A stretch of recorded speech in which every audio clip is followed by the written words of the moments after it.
Welcome, Benchmark family, to yet another excellent edition of the Benchmark Studios podcast. With me today is Lydia. Lydia is awesome and runs all of the upstairs at Benchmark program, the Women's Strength and Fitness Center. So today we're going to learn a little bit more about the Women's Strength and Fitness Center, and we'll get right into it. Lydia, tell me about what you do here at Benchmark. Hey, so like you were saying, I am the Women's Strength and Fitness Center manager. And so what that entails, on our second floor, we have a gym that is specifically for young women here in Lancaster County. And it is just that. It was a space that was created because we realized, one, it kept being assumed that we were a gym just for boys, and we indeed were not. But because of that, it's heavily male-dominated, so it ended up kind of, I don't want to call it a stigma, but just the belief around it. And so when we would get young girls coming in, when you walk in, it is loud, it is crowded, it is smelly, because you just have all these teenage boys everywhere. But we were well aware of the need for a space for young girls in Lancaster County to be able to come in and feel free to lift, to work out, to do yoga, whatever it is that they wanted to do. This space was necessary, and it was a space that nobody else, and still currently, wasn't really offering. And so we decided to open up the Women's Strength and Fitness Center. It's been a little over a year, and while we're still working towards getting the numbers up, getting more girls in, we are seeing more engagement. We are seeing and hearing from girls who come and spend time with us that, they are grateful for the space, and to be able to come in and not feel so intimidated. I think about even myself as an adult woman going into a gym space and feeling very uncomfortable, feeling self-conscious. And so I can't imagine a young girl trying to come into a space like that. And mind you, make no mistake, our young men are respectful. They, there's never like that, oh, there's a girl here. Like, it's like, okay, there's just another person here. Right. But it still was a necessary space. And so we decided to make that space available to the girls. And I get the privilege of overseeing it and coming up with new ideas and ways to engage the young ladies here in Lancaster County through the Women's Strength and Fitness Center. Well, I can definitely say from my perspective, you've done a great job of building it from there. I mean, Benchmark, the ethos has always been innovation and pivoting to meet the specific needs in our community. And like you already said, this was a need, and filling it is sometimes harder than seeing the need. Right. So tell me about how you've gone about building the programming and what you offer. Yeah. So I think that's the thing I love the most too about working at Benchmark and our leadership, like Will Witt, is that it's very hey, we can give you some guidance and ideas, but this is your space. You do what you think is best. You implement the things that you're seeing, the needs that you're seeing. So I've had the privilege to meet those needs. And so again, while we actually just revamped upstairs. So we got a ton of new equipment, really nice equipment. And just some other things, it still was there was a need for girls especially to be able to come into the space and kind of just be soft and not have to feel like they have to lift or they have to move their body or exercise. And so we started, and when I say we, myself, and we just recently brought on another mentor who we started offering different avenues for the girls to engage. I'm a firm believer in a holistic approach to health. And when I say holistic, I mean the whole body, the mind, the spirit, whatever that looks like to an individual. And so being able to, we do healing through hobbies. And so we do junk journaling and vision boards.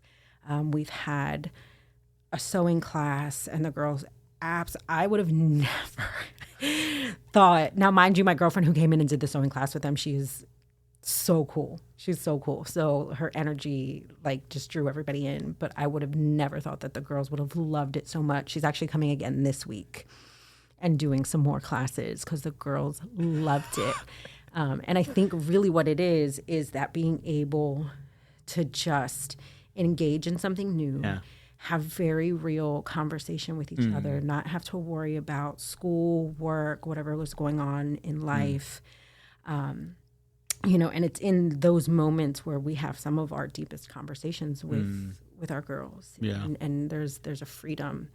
And that for me has been the driving force is every time they come up the steps and walk through that door, that when they walk into the Women's Strength and Fitness Center, there is a freedom that is offered to them that might not be offered outside of the four walls.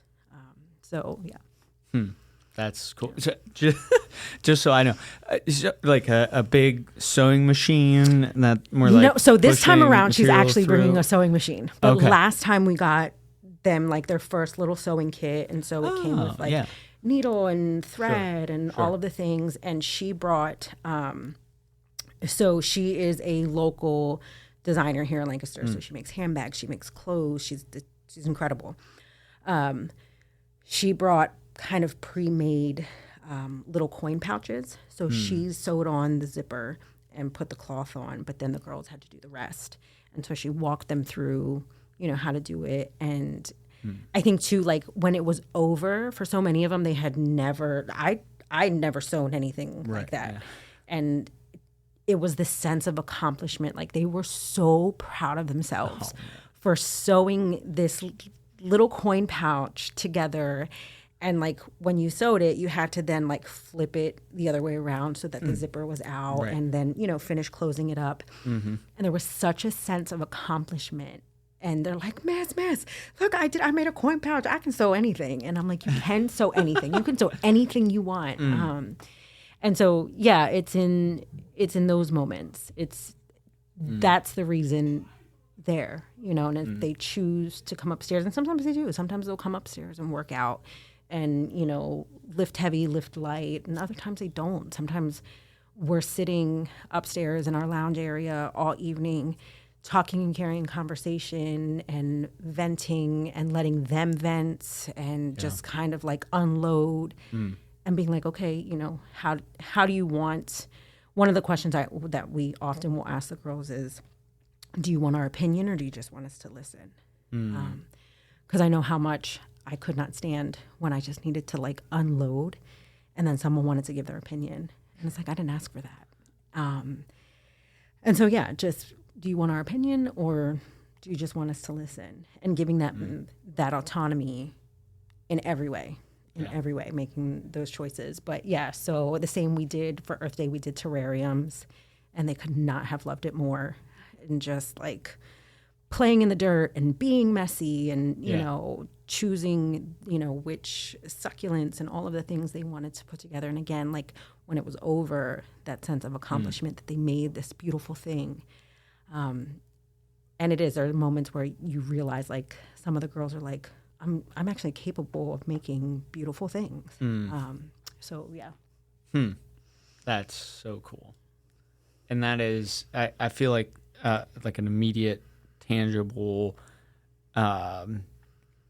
way that you can build in feelings about themselves. Like if they are gaining so much accomplishment and pride and ownership from small, you know, things, crafts and lifts and whatever, to build a sense of personhood for them that includes just strength and ownership and whatever else. Have you seen a lot of that crossover for any students, for like taking the micro, the small crafts and whatever to the macro, like this is how I want to live my life, or yeah, and the same, like sometimes it's small on both ends, you know, and seeing some of our girls who realizing like, again, that they're capable of these things and actually maybe I could do something else. Maybe I could. And that's one of the things, like, I don't have myself and our mentor, Justice, like, we don't have all the answers. We can't give them, like, there are things that we both bring to the table and offer to them. But it's why I'm so intentional and diligent on bringing in other women to offer these things, because who's to say that one of our girls doesn't fall madly in love with sewing? Right. And now they have this connection with, Janelle, who came in to do the sewing and all of that, and are like, hey, like, would you mentor me so I can? And I already know that she's the type of woman who'd be like, absolutely, yes. Like, absolutely, I will take you under my wing. The same with our mural painting that is currently happening.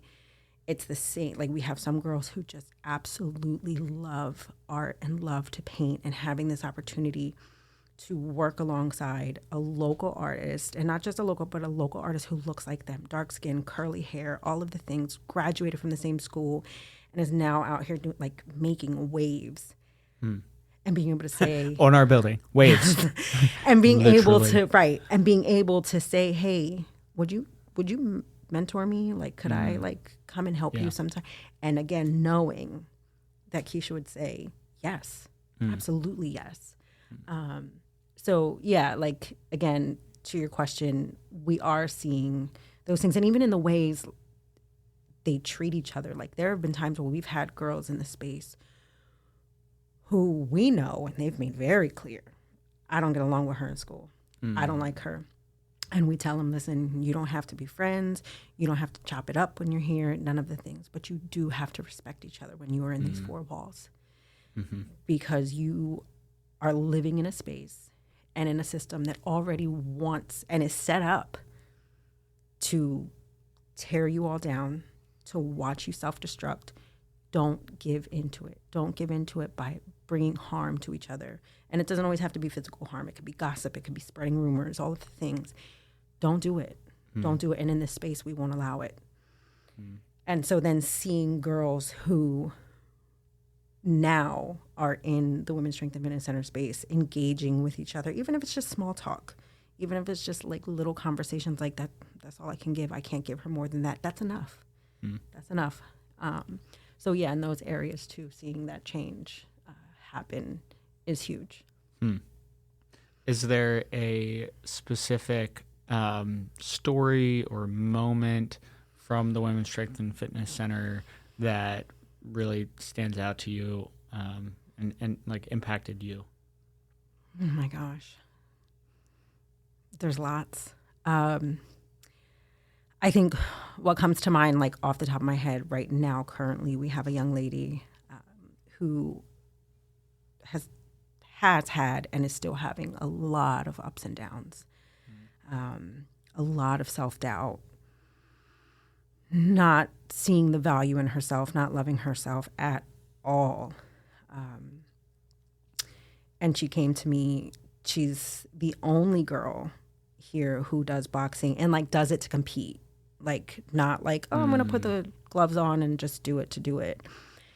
And anyone who knows Benchmark knows that there is almost nothing we won't do for our students. Yeah. If they have a need, we're going to meet it and oftentimes exceed it so that they know that like they deserve it and they're worthy of that. She came to me and asked about boxing shoes. She's like, I don't have any. I can't afford them. Neither can my parent, but I want to earn them. I'm like, okay, girl. Like, she was like, so what can I do? Can I like clean around the building? Can I do this? Can I do that? You know, like she wanted like manual things to do. Yeah. And I don't know what it was. You can call it the universe, the divine. Like in that moment, I was like, no, actually, for the next 4 weeks, every Monday, I need you to bring me a love letter that you wrote to yourself. You do that. I was like, it doesn't have to be elaborate. It doesn't have to be long. A love letter you wrote to yourself. Bring it to me. I can keep it if you want. You can keep it. You can destroy it. You do that.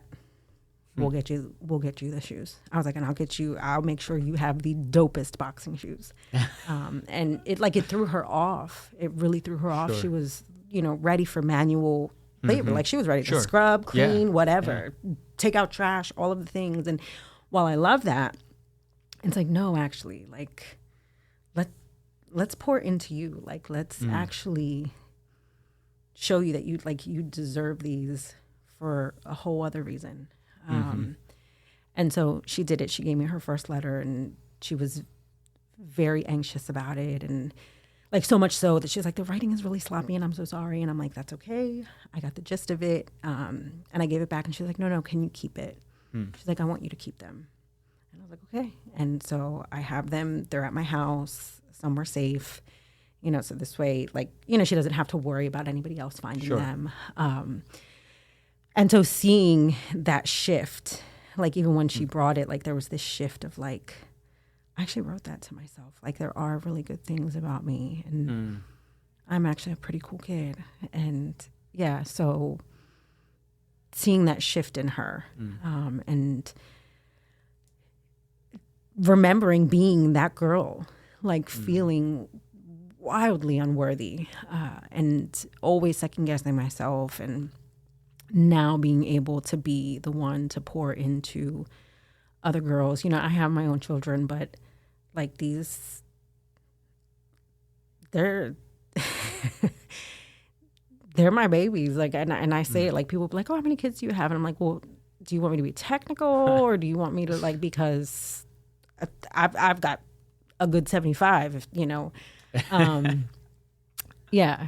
And so, like, that's probably currently there. I can tell you right now, we could be here all day with the stories to tell, but that one currently is the one that, like, really is sticking with me. Well, I mean, it's going to stick with me, and I'm not even involved. That's so cool. Wow. Can we end the podcast now? That feels appropriate. Yeah. I think when all of our students, even the boys, like, just how valuable and that's so much of where, I don't want to say the behaviors, like, but things that we see, anyone who knows us knows we work with at-risk youth, and they're at risk for a number of different things, but a lot of the times at their core, there was a need that wasn't met. There's needs that still aren't being met. And so to be trusted to meet those needs, far beyond just physical needs, is something that I know myself and 99.9999999% of our staff, 100% of our staff, doesn't take lightly. Like, it's like these, because for a lot of us, that was us. And so to, again, be trusted, and for me personally, it is the divine. And I'm like, I want to be able to one day be like, I did what I was supposed to do, and I did it well. Yeah. And so, yeah. Yeah, that is, I guess, another question I wanted to ask. Where's your motivation coming from? Like, what makes you, even at the end of, like, your worst day at Benchmark, what makes you still get up the next morning and come back? Yeah. With food, by the way. With food. Lydia feeds many people. It's a love language. It really is. Especially as an Afro-Latina woman, like, that was the thing. I can remember both my grandmothers, even if they didn't have a lot, they still always fed you when you came into their home. And so, yeah, for me, like, I think about that. I'm like, oh my gosh, they would be turning in their graves if, like, I didn't offer food, if I didn't offer coffee.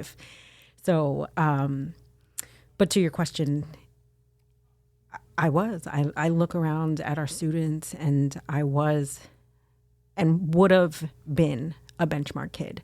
I say all the time, if I would have had a Benchmark when I was younger, a lot of my life would have looked different. I had my first child when I was 15,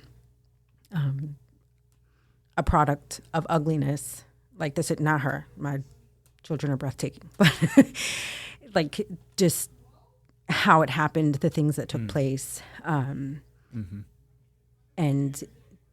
my kids, I say all the time, saved my life. Like, I think I would have been a lot more reckless and wild had I not had children sooner. Like, had I it been later in life. Sure. But because I had them and living with a very real fear, like a terrifying, debilitating fear that they would be taken from me if I didn't do all the things right. But had I had a benchmark in my life, it could have looked very, very different for me. And I will, so that's my motivation, is being able to okay, one, being very mindful of not projecting my story, but also utilizing it and letting it be my driving force to pour into our girls who come into this space. And again, even our boys, yes, I'm the Women's Strength and Fitness Center manager, but I love all of our students deeply. And so while the girls are our main focus and my main focus, I'm always oh, but the boys too. So that's, and I can't say, knock on wood, that I've had a really bad day at Benchmark. I've had long days and days where I'm I'm absolutely exhausted. And that a lot of that comes from that carrying of, and I don't want to call them burdens, but when the girls do have these moments where they come to us and they unravel and they unload and they're hurting and they're upset, and holding that space for them and holding them is at times really exhausting. And so I have to be very intentional about my own care. And, when I go home, what does it look like for me to take care of myself in different ways? It's why I'm so diligent about making sure that I work out regularly during the week and all of the things, so that I can continue to hold that space and hold them when they need me to. But my Justice and I always joke that our skin doesn't look as pretty and our blood pressure has gone up since starting at Benchmark. And I would give those things up over and over and over and over and over again. And and it's not completely true. But we always just joke and say that and tell the girls that, and we're you've aged us. But again, would give it up and do it over and over and over again for them. Yeah. Well, at least you still have the nails. That is that's why I keep putting this hand down here.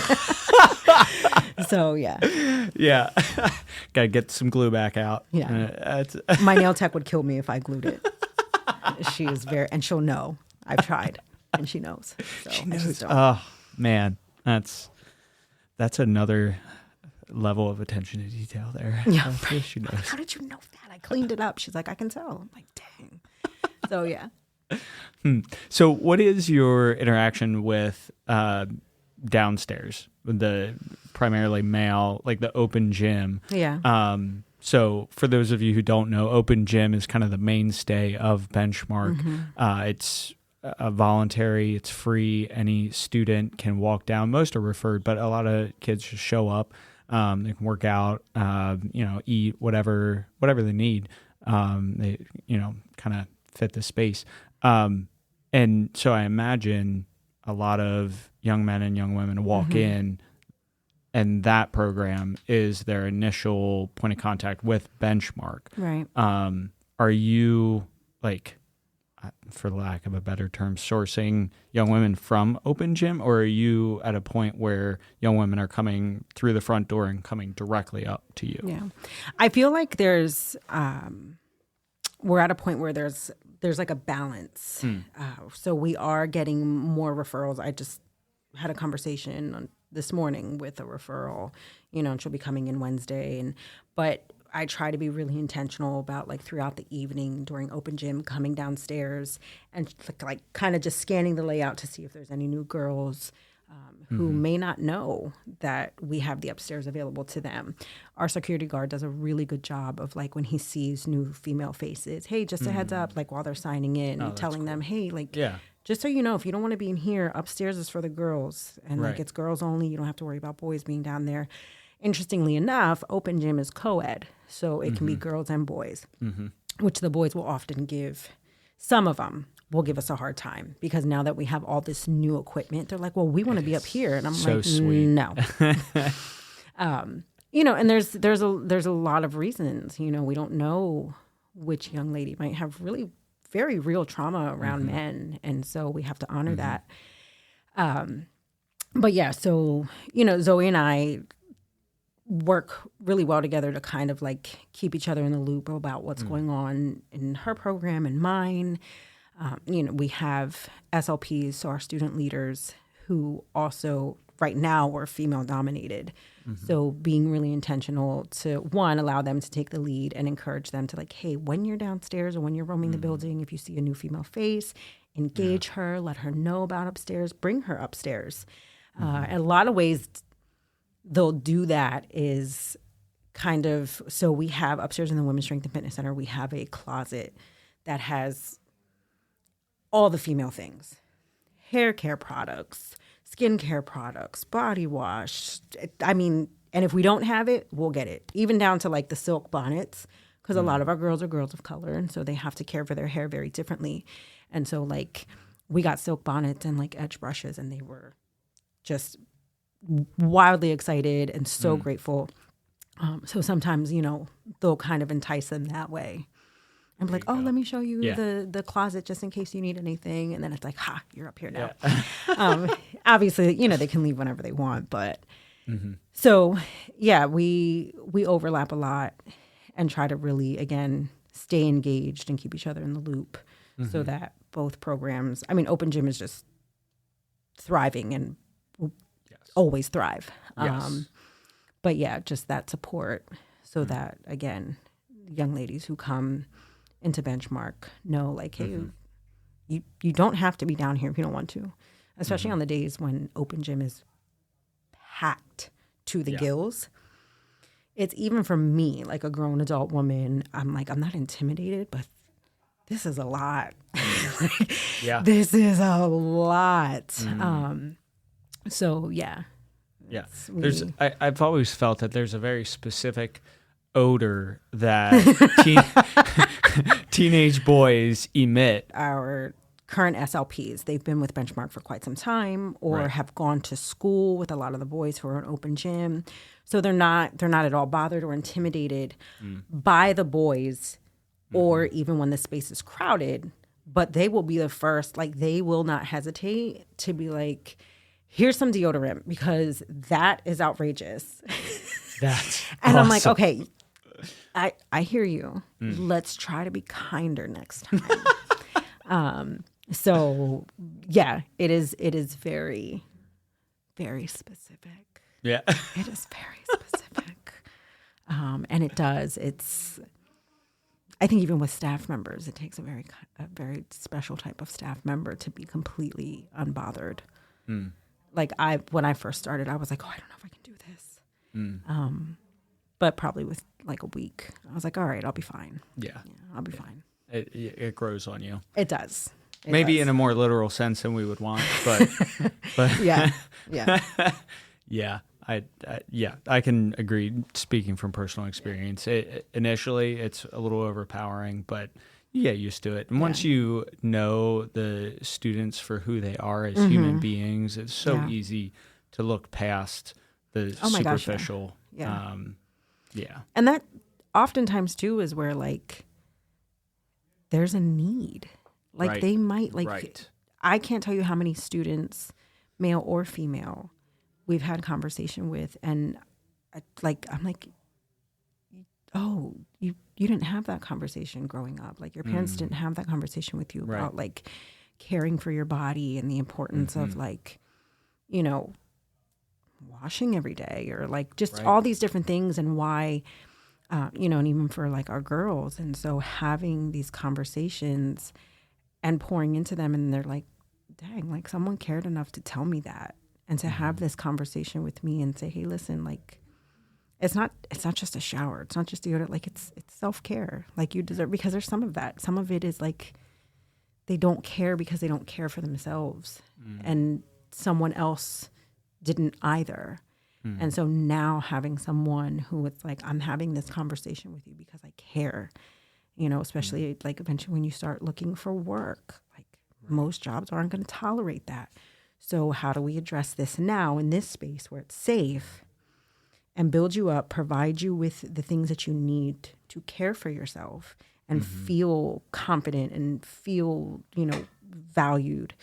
So then when you step into the workspace or any other space, you do that with confidence. So yeah, even that oftentimes is a very real need. Yeah. Yeah. Last year I was working with a student who was sent to the principal one day because the teacher, I guess, didn't want him to be in the classroom because he smelled so bad.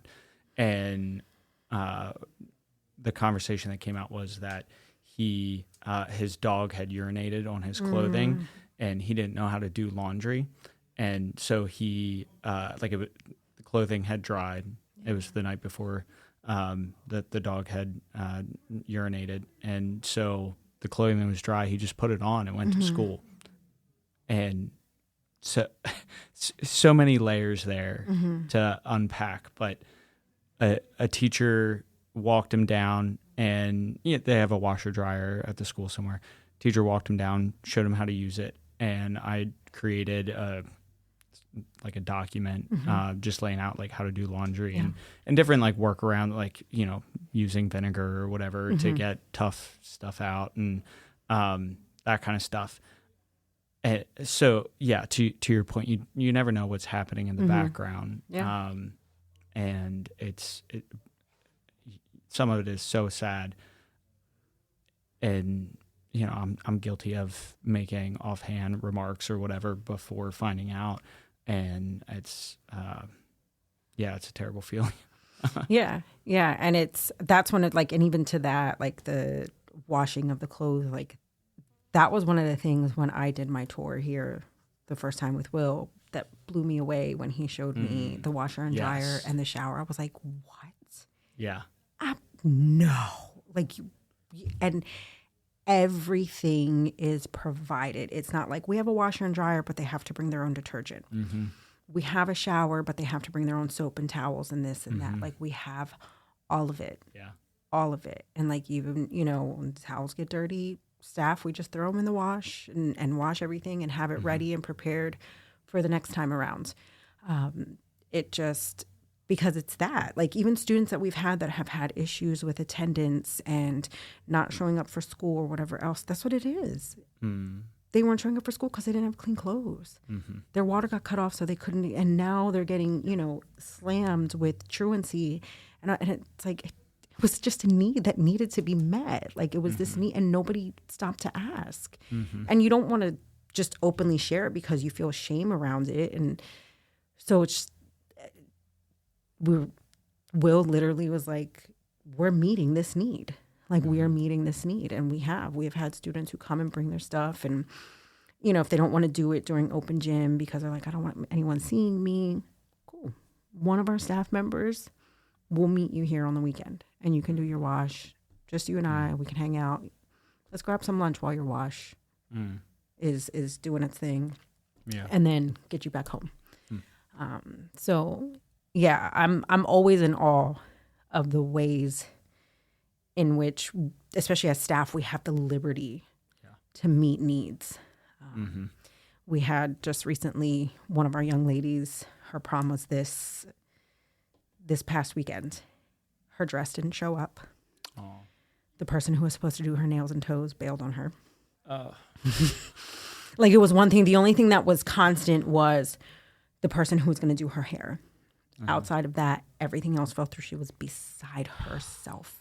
Wow. And I'm like, we're not doing, we got you. We got you. Yeah. You don't. And I had a moment because she's been with us for a while. I'm like, girl, you already know you can ask. But there's this sense of I don't want to, this is my problem. Nobody else's. I don't want anybody in my business.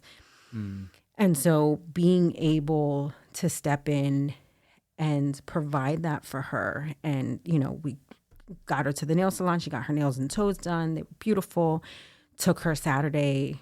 No, the prom was Saturday. Took her Friday. And listen to me when I tell you, I despise going to the mall. Oh, no, that's where this is headed. But Annie Ann's. I mean, no, I don't care what's there. I don't want to go. I don't want to go. You can ask my kids. Like, I absolutely despised the mall, but I'm like, I'm gonna take her to the mall. We're gonna go because there was a store that we know, for a fact. So really beautiful prom dresses. So I was like, we're going, and we went again. The divine, the grace of God, whatever you want to. She found her dress within maybe 30 minutes. I was like, oh, thank God. Oh God. Whew. And she looked beautiful. Beautiful. She got to prom. She had a time. And it was that, I was sitting waiting for her to show me her dress. And again, just in awe of the fact that, I have this job where I can do this, where I have the liberty to take her and fulfill this need that is huge for her. A student who a couple years ago, you would have asked a teacher, a hall monitor, whoever else would have been like, she ain't making it to prom. She ain't even going to graduate. For her to graduate and go to prom. Oh, but we're getting you there. Yeah. We're going to get you there by any means. We are getting you there. And she went with everything fulfilled, hair done, nails done, toes done, beautiful dress, the whole. And it was just this, and again, I was exhausted. Sure. And I'm like, and I'll do it again. If prom rolls around next year and this happens again, I'll do it again. So yeah, that's probably my absolute top 3 favorite parts about this job. And I've been in the nonprofit world for a long time. And I can honestly say that this is the first time where it's like, oh, we're doing this. You're serious about this. You're serious about meeting needs. And so I love it. I love it. And I'm so grateful to be able to be a part of it. Yeah, that's so cool. I just feel like every story you tell, I have to sit with it for a minute before I can talk again. Even just the base level, being able to see a need and fill a need where the kid is at. Because I've been around other organizations that do a good job of meeting needs, but it's okay, you're telling me you have a need. Here's, a gift card or a voucher for you to go do it. Right. You need your laundry done. Here's money to go do your laundry on your own. Nothing wrong with that, but right. If they don't have time for the next 5 days because kids work, right. 2 jobs, whatever the case may be, while they're here now, this is the time to fill that need. Right. And to your story, the prom isn't something that she can take a gift card and go, right. And even the transportation, sure. She has 2 parents who are working full time, sometimes very long hours every week. And so it was okay, sure, we can get a gift card or do this, that, and the third. But then how does she get there? Because she doesn't drive yet. How does she get it? Right. Just all of the things. And even that, taking her, for her nails and her toes, I took her where I go. And my nail tech has been here before doing we did a manicure day with the girls, and she showed them how to properly do a manicure and all of the things. So it was someone who she already knew. So she felt okay, I'm all right with going to get my nails done from her. She's safe. Right. But again, with the dress, she would have had to take an Uber or Lyft or the bus or gone through all these hoops to get there, which would have just drained her even more. And it's this is her moment. This is her moment, a moment that, depending on who you ask or would have asked a year ago, would have, been she ain't gonna go. She's going, and we're gonna get her there as stress-free as possible because she deserves that, for no other reason, because she deserves that. Yeah. So. That's one of those things, 20, 30 years from now, that'll still be on her mind, on your mind, obviously, too, but in her memory as a highlight, as opposed to yet another moment that proved she was a failure or proved she couldn't do it or whatever. Now she has that moment to look back on as a positive. Yeah. That's so cool.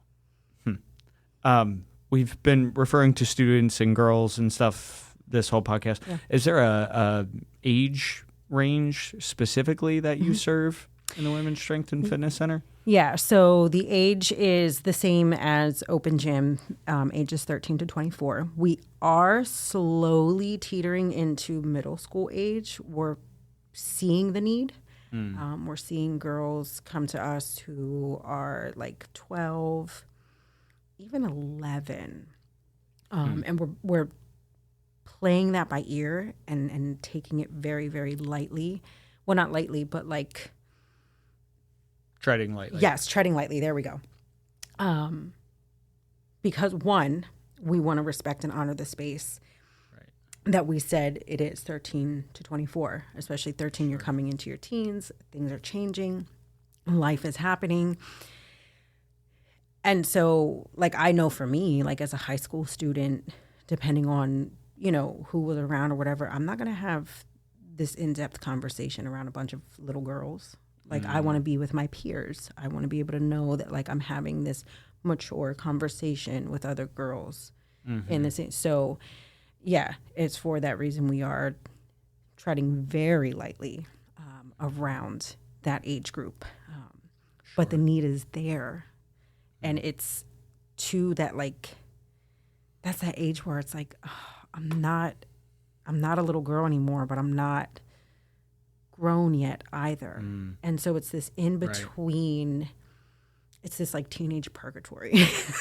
Like it kind of like, that's the only way to like kind of, it's like a teenage purgatory. Right. And so again, because of who we are, it's like, man, like there is this need and we don't want to leave them just hanging there. So how do we start to meet it and meet it well? Not just jumping in head first and, all right, let's just do it and start. How do we do this well so that it thrives and it grows and it's healthy for us and healthy for the young ladies that we want to bring on. So, but technically ages 13 to 24. Okay. That makes it sound like we're already outgrowing the space that we have. Yeah.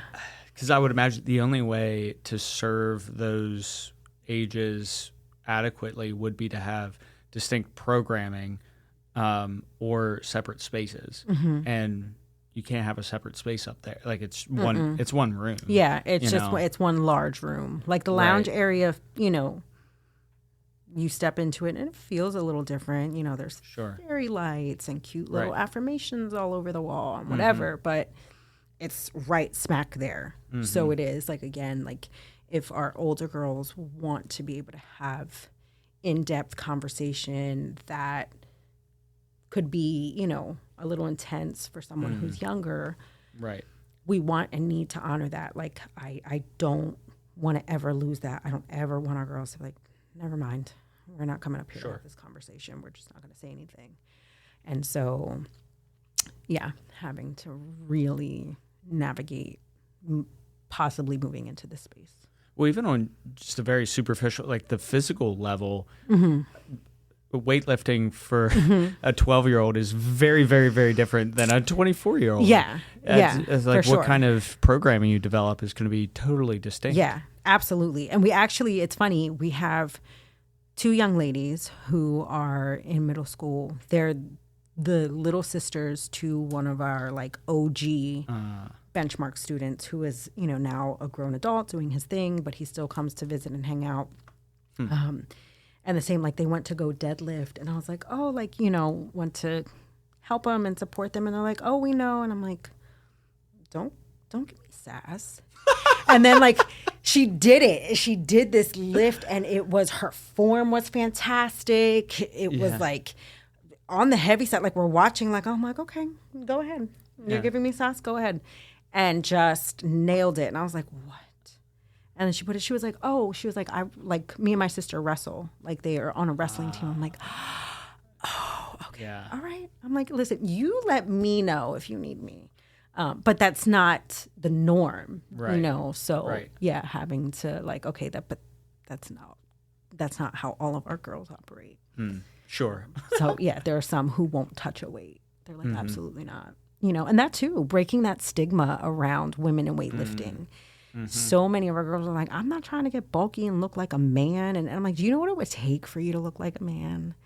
Like, do you know how, like, all the things you'd have to do to look Human like growth a man? hormone for one. Yeah, like, and so, like, again, and I'm so grateful because we're in a time and a space right now where so many women are weightlifting and getting strong and are growing, like, and so yeah, being able to have those conversations and like, actually, this is what happens, and here are all of the other benefits around weight training for women. You know, even down to like how it affects your menstrual cycle.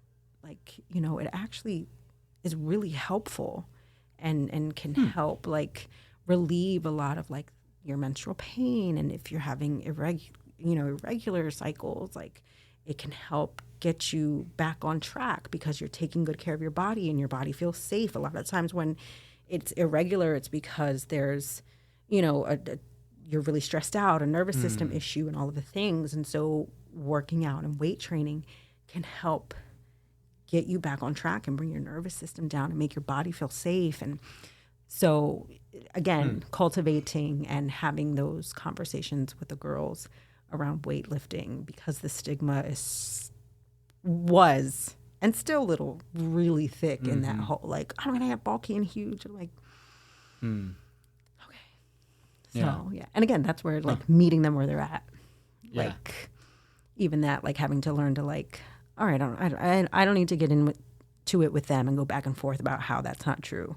Like, let's just, you know, and sometimes I'm like, oh, then I must be really bulky and gross. And they're like, no, miss, you look so, and I'm like, oh, well, I weight lift and I actually lift pretty heavy, you know, or even like when they see me, they're like, you eat a lot. I'm like, that's the joy of weightlifting. Like you can lift really heavy and then just pound this delicious food and, you know, you don't have to eat like a bird. And they're like, okay, you know what? All right, fine, I'll try. Yeah. So, yeah. Yeah. Huh. So is it, I'm just out of pure curiosity, the relationship between weightlifting and your menstrual cycle, is it primarily around the overall fitness level? Like if you are fit, that positively benefits your cycle, or is it like actually lifting in the middle of your, like during your period? Yeah, so it's the overall, whether you're in your window of menstruation or not, the overall health, and more often than not, irregular cycles and periods and all of the things. And mind you, there are very real conditions, endometriosis, PCOS, all of those things. But even those things can be regulated.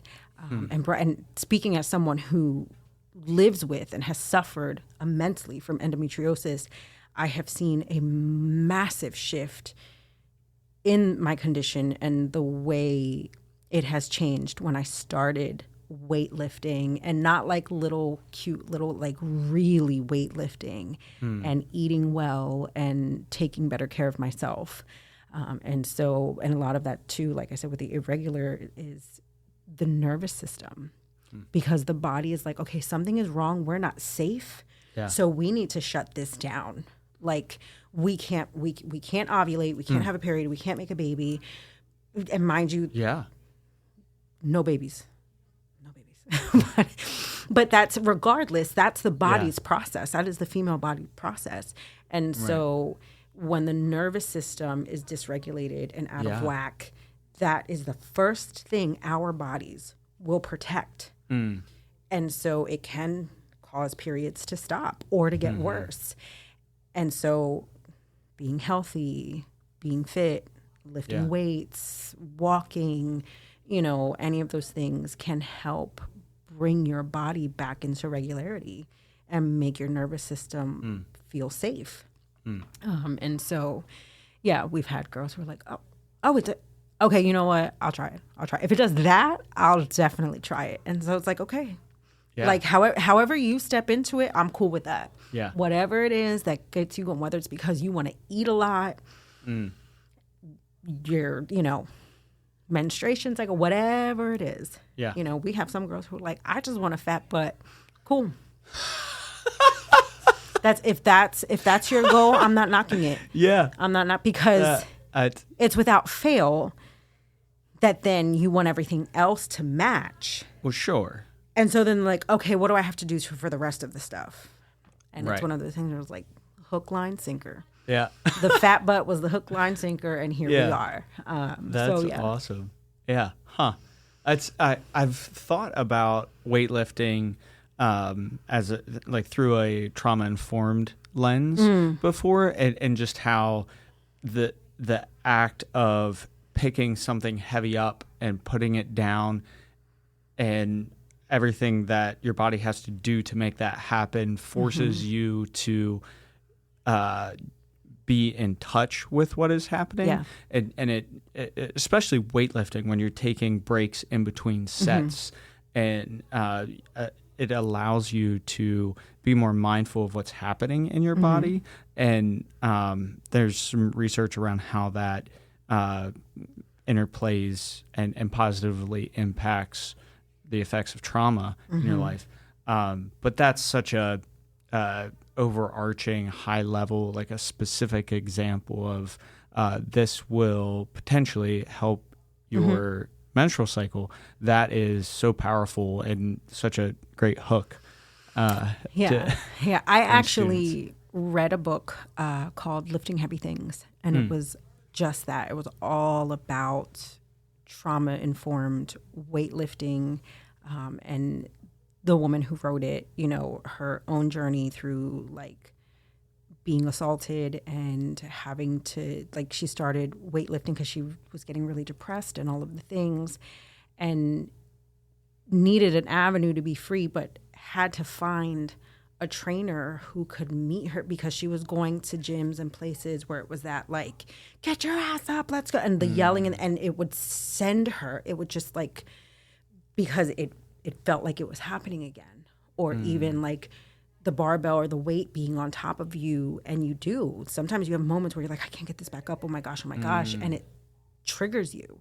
And so having to find someone who could not only meet her where she was at, but care for her intentionally through fitness and strength training. But then she saw the need and pursued her own certification in trauma-informed weight training. And I'm actually, I think it's next weekend, going to be doing a course and a certification around trauma-informed weight training because it's very real.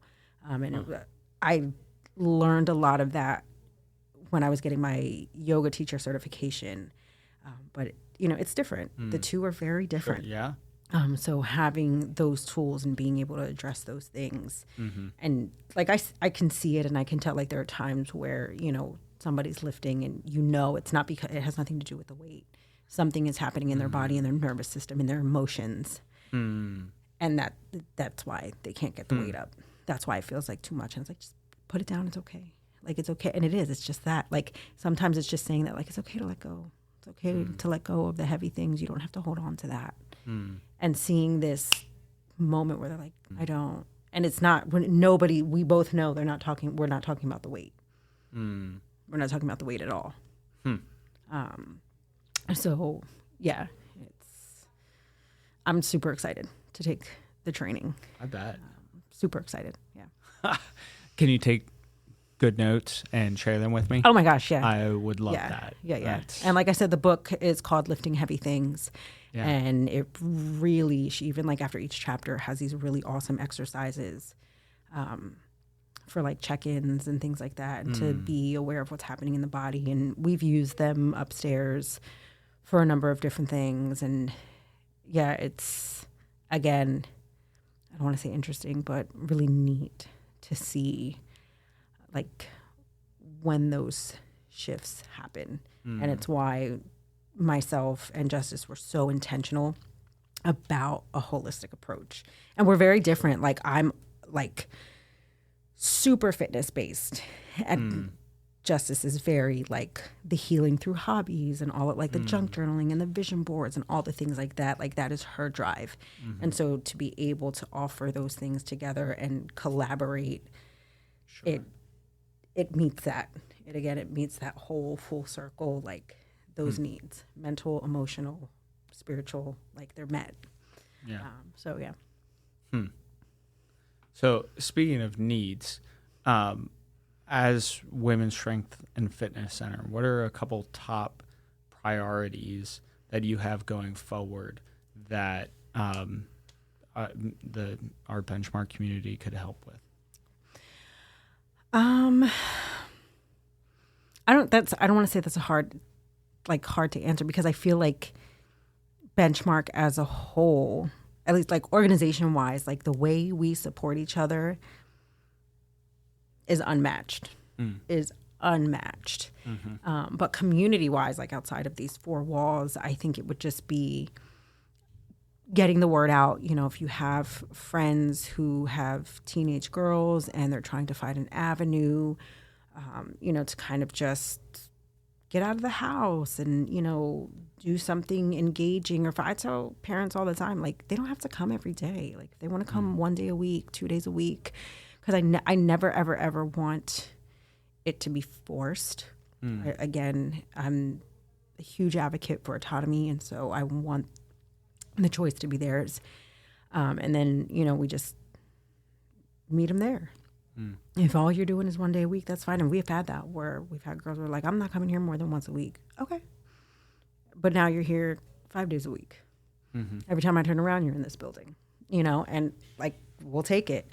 So like outside of getting the word out, we're always open to, having folks come in and offer support. Like if you have like a talent or a gift you want to share, again, the examples of like the sewing class, the nail tech who came in and did manicures with the girls, another girlfriend of mine who is a licensed esthetician and makeup artist came in twice, and she did like proper skincare and taught the girls how to figure out what kind of cleansers and moisturizers they need for their specific type, and then came back and did a makeup tutorial and taught them how to do their whole face and how to choose the foundation that's right for them. And so like things like that, like if folks, if there's something that someone has to offer, because I get it, like some people are like, but I don't lift weights, I don't do, that's okay.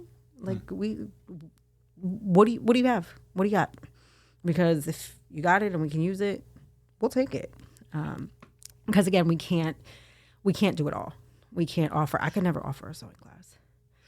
I can barely take care of the nails I have now, showing someone how to do a manicure. So yeah, it's in those ways that, like, if the community wants to be of help and support, that's always huge.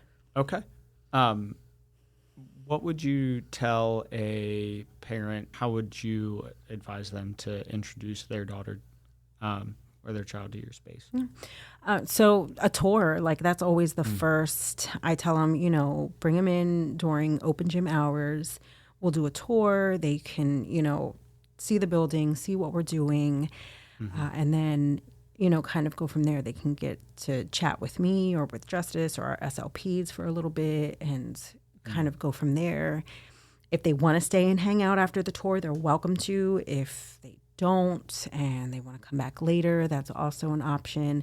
However that looks. And I've even invited parents, because you have some parents who are like, oh, I'm leaving my kid here, like they're here, and it's like, yeah. And I get it. We are a little more intimidating first look than other places that offer services for young people. And so it's like, sure, like there have been times where I'm like, you're welcome to stay too. Like if you want to stay for an hour and kind of, I mean, it might be embarrassing for your kid. I know I'd be upset if my mom was like, I'm going to stay too. But to put them at ease, to give them that peace of mind, I get it. I'm a parent. So, if you want to hang for a little bit and see what we do, if you want to join us in a workout, likewise on Tuesdays, we have a hip hop step class that's open to our girls get first priority, but it's open to the community. So there have been times as well where like, I'll say to mom, come on a Tuesday and take the step class, with your daughter and our students, or you take the step class while your daughter, hangs out. And it's that like best of both worlds. The student doesn't feel like mom is a helicopter, but mom also Sure. gets the luxury of like, okay, I'm in the building and I'm still, Sure. I can see my kid. Yeah. So yeah, just those things. And I think we're really good as an organization about being transparent with parents who want that. Yeah. You know, we have some parents who are like, that's where they're, okay, cool. See you later. Right. I'll see you when you get home. And, you know, and that's not like a dig or anything like that. Like some parents are just like, that's cool. I'm just glad they're out of the house. Right. And then you have others who are like, I'm a little nervous about this. And they want full transparency. And I don't think we've ever been like, nope. It's absolutely. If that'll give you peace of mind and make clear to you that you can trust your child, your student being here, absolutely. So, you know, I give my phone number to parents and they're like, you can call, you can text, whatever it is. I've had parents who are like, I need you to send me a picture of my kid there. Okay, click. Here you go. They're here. Like, you know, so, Sure. yeah. Okay. So on that note, if there is an interested student or parent or, you know, somebody watching and they want to contact you, how should they do that? So they can refer their student on the website. They can also call. More often, it's not me who answers. Our executive assistant will answer and then pass the information on to me and I reach out. Okay. Or you can just pop up, like quite truthfully, Monday through Thursday, 5 to 8. You can just show up with your student and say, you know what, we'd like to have a tour right here, right now, and talk about what it looks like for my child to get involved with Benchmark. And we'll do it. Okay, great. You can also DM us on socials. We're on TikTok, Facebook, Instagram, whatever. Just shoot us a DM and the right person will get back to you. Yeah, anything else for the good of the order? Anything you want the people to know? Not that I can think of.